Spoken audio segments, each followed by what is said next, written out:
Udah mulai ya Mas ya? Oke, bagus. Temen gue banget nih. Halo semua, perkenalkan, nama saya Muhammad Lutfi Firmansyah. Di sini, saya akan menjelaskan tentang hubungan antara pariwisata dengan virus corona.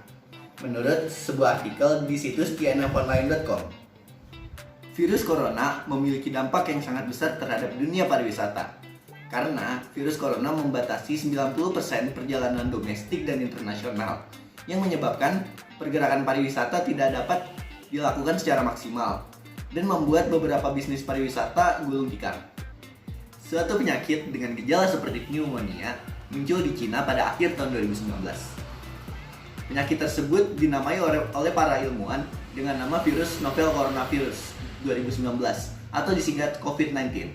Sebulan kemudian, penyakit tersebut sudah menyebar ke berbagai penjuru Asia dan beberapa bulan kemudian menyebar ke seluruh penjuru dunia. Berbagai pembatasan telah dilakukan demi mencegah menyebarnya virus corona.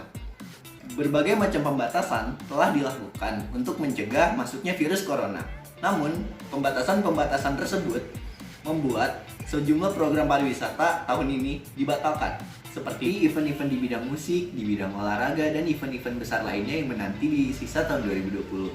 Pariwisata di masa lalu telah banyak terganggu oleh sejumlah krisis-krisis besar di dunia, seperti kejadian 9/11 di Amerika Serikat, peristiwa MERS di Arab Saudi dan Timur Tengah, dan beberapa pandemi lainnya yang menyebabkan pariwisata turun. Pariwisata memang sudah menemukan solusi untuk perubahan iklim, namun pariwisata belum menemukan jalan keluar untuk menghadapi berbagai macam pandemi. Dalam 40 tahun terakhir, dunia belum pernah diguncang oleh pandemi sehebat virus corona.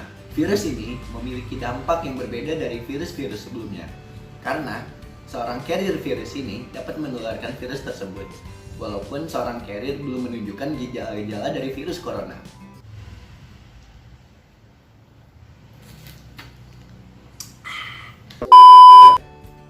Menurut data dari IATA pada tahun 2020, maskapai penerbangan mengalami kerugian sebesar 252 miliar US dollar. Azan boy. Sedangkan di bidang akomodasi, banyak hotel ditutup karena pandemi ini.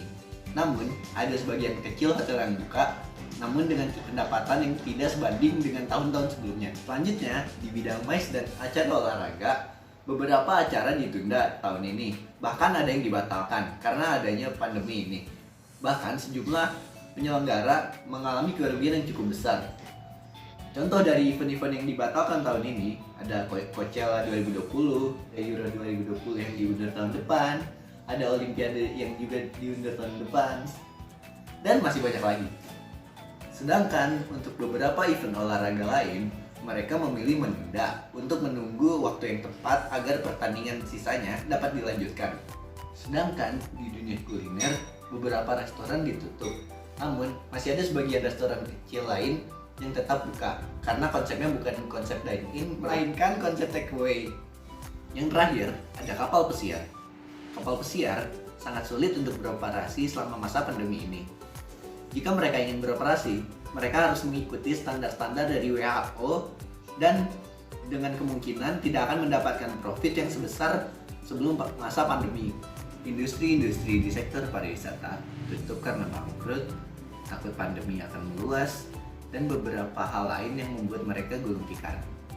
Industri pariwisata harus mencari solusi lain agar dapat bangkit dari krisis yang ditimbulkan oleh pandemi ini. Pandemi coronavirus ini menimbulkan krisis yang sangat besar dampaknya bagi industri pariwisata. Banyaknya perusahaan yang tutup dan banyaknya event yang dibatalkan sudah cukup menggambarkan bahwa pandemi ini berdampak sangat besar terhadap industri pariwisata. Pemerintah dan pihak-pihak yang terlibat dalam industri ini harus mencari cara bagaimana mereka dapat bangkit selesai pandemi ini. Cukup sekian pembahasan dari saya, kurang lebihnya mohon maaf. Sampai jumpa.